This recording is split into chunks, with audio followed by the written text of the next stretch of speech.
Hi everyone! Nakinig ba kayo sa inauguration ni President Trump kanina? Kung hindi, itatry kong i-summarize ngayon ang kanyang buong talumpati.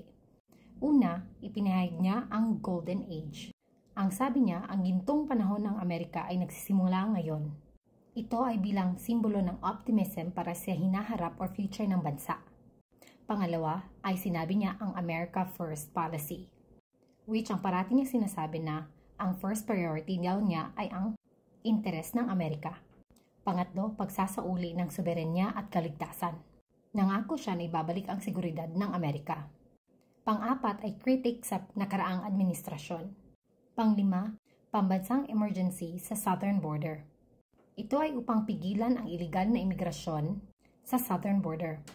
Pang-anim, kalayaan sa enerhiya.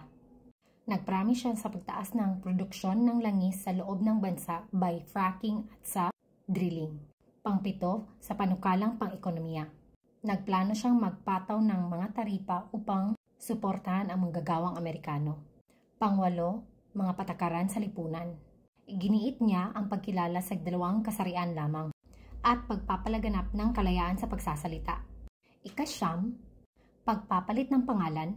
Ipinahayag niya ang intensyong palitan ang pangalan ng Gulf of Mexico bilang Gulf of America at ibalik ang Mount Denali sa pangalang Mount McKinley.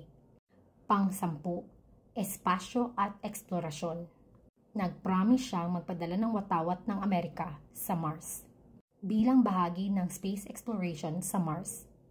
Yun po ang aking summary sa inauguration ni President Trump ngayong araw na to. Comment down below kung may mga opinions pa kayo. At kung may kulang po, you can add it down below po. So ayan po, have a great day and stay blessed. Bye!